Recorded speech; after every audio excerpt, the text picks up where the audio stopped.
Time now to take you through the papers this morning, and with us today, journalist Beth Gardner and Talk Radio host Johnny Gould. Welcome to you both. Good morning.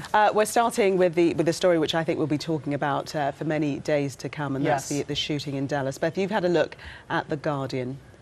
Yes, well, we've got this front page story in The Guardian sort of taking us through the chronology of what happened on Thursday night in Dallas when that peaceful protest was disrupted by gunfire and really turned into a gunfight where not just the police officers were targeted, but hundreds of civilians also were caught in this terror.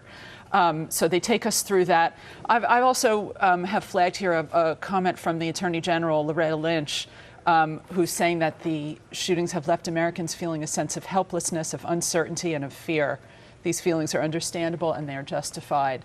This is a very, very emotional and a very divisive moment in America. I think this week we saw earlier in the week, obviously, these two terrible shootings of African Americans by white police officers, both of them on video, and the one in Minnesota extraordinarily live streamed on Facebook by either the wife or the girlfriend, I forget, of the victim. Yes, it's the girlfriend. Quite powerful, horrific video to watch, and then to be followed by this. And then the United States, and it has to stop. I don't know who's going to stand up against the NRA, but it's got to stop. Well, it's interesting. I mean, obviously, everything that's happened this week has shown once again a light on this gun issue in America. But there's also an interesting dynamic, I think, going on with race around guns.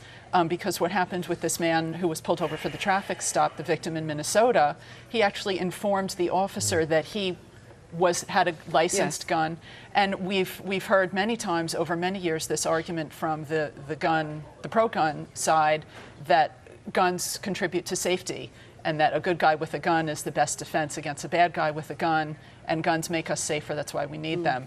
And I was seeing a lot of commentary on social media this week about, well, gosh, is that true for a black person as it is for a white person? How do police perceive a black citizen who's lawfully carrying a gun? Obviously, for whatever reason, this cop felt threatened when the guy was reaching for his driver's license.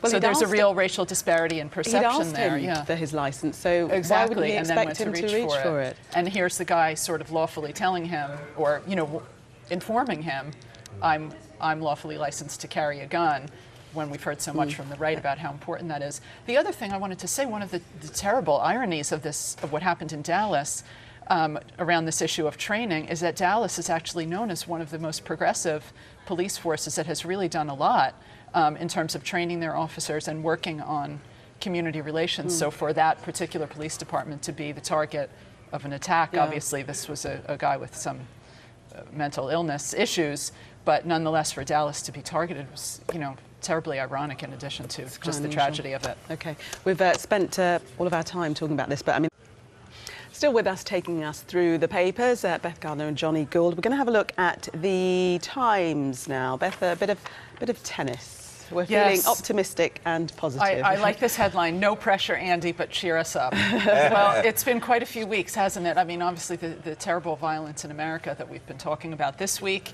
and here on this side of the Atlantic, whichever side you came out on the Brexit debate, it certainly has been a turbulent few weeks with the resignation of a prime minister. I think we need a little distraction, and we'll see what Andy can deliver. I think a lot of people had hoped to see him up against Federer in the final, that much loved fellow who's nearing the end of his career. But even without him, I think it's going to be an exciting day tomorrow. I love the fact that he's back with main man Ivan Lendl. Even better that Novak got knocked out nice and early, because Novak is his nemesis. He's the threat, Andy Murray to win today. That would have been a game, though, and you know what? He's been in how many Grand Slam finals now? Is it 8 or 9? It's all about winning it. He was Olympic champion. He was US Open champion. He has been Wimbledon champion. Let's win it again, because if you win it twice, you are a proper legend. And he's doing it in style as well, isn't he? The match that he played yesterday was sensational. It was. Straight sets over Thomas Berdych. Raonic is a good player. He might even win a set, I'll say. You're the sports guy. What do you think? You've got Andy for tomorrow? I noticed your sports like voice. The North American one guy. I think Murray's going to win. All right. And he's Canadian, so you should be with the North American, right? I have British citizenship, too. I am right dual, answer. so Right answer. Right.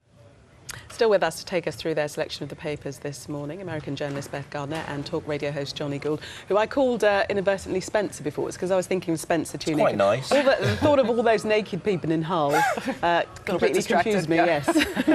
Let's kick off with the Telegraph, Yes. Beth. And this is it's a great picture also of Theresa May looking very prime ministerial, as you might expect, and saying that our future could be very bright outside of the EU. Yeah, well, you know what I think is interesting here? I think Theresa May has found her new campaign slogan, thanks to a little loose talk by Ken Clark, a bloody difficult woman. She's embracing it. I heard her say earlier this week that Jean-Claude Juncker is going to be the next person to find that she's a bloody difficult woman. That sounded to me like a real appeal to the Tory leavers. Yeah, she's made it work for her, hasn't she? You know, I think we're at a very interesting moment now in terms of women in politics, women in power. Obviously, down here to the final two, we're going to have, come September, a female prime minister for the second time in this country. Across the ocean where I come from, we may have our first woman president. And it's interesting to look. I think it's a good moment to sort of think about how we perceive women and how women in power are portrayed, and in part that's the subject of this piece, this interview with Theresa May, and she talks about some of the perceptions and the way that women are portrayed differently, and you know, the focus on appearance. But yet at the same time, this very article written by a woman and discussing those kind of subjects, I see some language here that I would never see. Oh, really? A male politician. Yeah, Theresa May, tall and svelte with a striking aquiline profile. She's a handsome woman, elegant in statement pearls. She's more feminine in person than at the dispatch box. You'd never hear somebody say that about David Cameron. Never would. But then you wouldn't hear that about Angela Merkel either, would you? Well, I mean, why are we judging femininity? And there's something else here. Again, it's said that she's less imposing, less off-putting in person than you would think. You know, I mean, women in power are... The undertones are clear, right, there's a judgment of, is she cold, is she warm, in a sort of language and an entire framework that we never hear when we talk about men in power. Which leads us on to the Times as well. I mean, you'd never have political figures, you know, the fact whether they had children or not, that would never be brought into the play. But we're a thing to say, and I'm very confused about what her position is now. She's saying she didn't say it. She's saying she was quoted out of context. Yes. It seems very clear. It's very direct, and as you are discussing, I think it does show a degree of naivete. She's never been anywhere near this level of scrutiny that she's going to experience now as one of the final two for the Prime Minister. And as for policy of Theresa May saying that we're going to have short-term... review now with us, American journalist Beth Gardner and talk radio host Johnny Gould. Welcome back, your final outing this morning.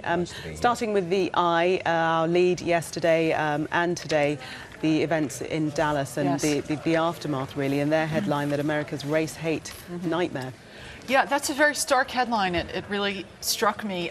You know, I think this is a very fraught moment now in the U.S. Don't forget this terrible week of violence we've had with the videos of black people being shot very brutally by police officers, followed by the attack on 5 cops in Dallas, is coming in the context of a political campaign that has been very, very divisive, very ugly.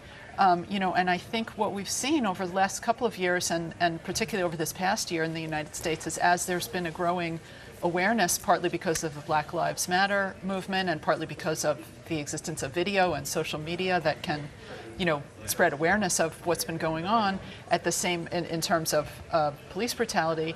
At the same time, we've started to see a real backlash, and we've seen, you know, I think part of what the Trump candidacy has exposed is this very strong, you know, white resentment, and that's been a part of American life for many years, and that Trump has really brought out into the open with some of his very divisive, very racial rhetoric that he's used.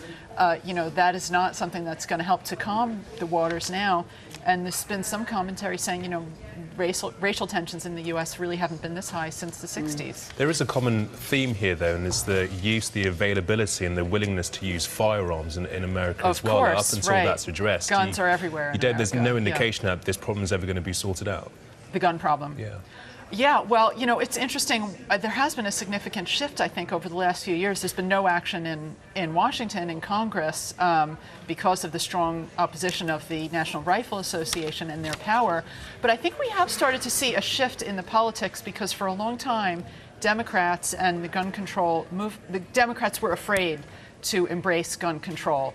They felt it had damaged them politically in the past. They didn't want to offend gun owners. And that has changed in the last 2 years, in particular over this past year. And I think you've seen Hillary Clinton as a candidate, in her sort of campaign rhetoric, really embrace gun control very strongly, President Obama as well, in a way that Democrats were not doing even 3 and 4 years ago. The debate will go on for a long while, though, we can be certain of that at least. Let's move on to... Still with us, Beth and Johnny, taking us through the last couple of papers. And this terrifies me because I'm terrified of birds, all birds at all times. And seagulls are quite vicious birds, aren't they? This is in the Star. Well, yeah, we seem to have a plague of attack gulls across the country here. We've got 3 separate incidents in the Daily Star. Up in Hartlepool, there's a primary school playground where the gulls have made their nest, and apparently the head teacher is refusing to remove them, which has angered some parents. We have a blind gran mugged in South Wales by attack birds. She says, one had my arm and the other had my sandwich. I'll never eat outside the house again. Oh, my goodness. Yeah, and we have a postwoman in Cumbria, Maryport in Cumbria, attacked by gulls, and the residents on the road actually received an official card saying the street has been inaccessible due to dangerous conditions. Oh, my goodness. I think the rule is that perhaps don't eat out of doors and certainly don't drop your kebab on the floor. Don't deliver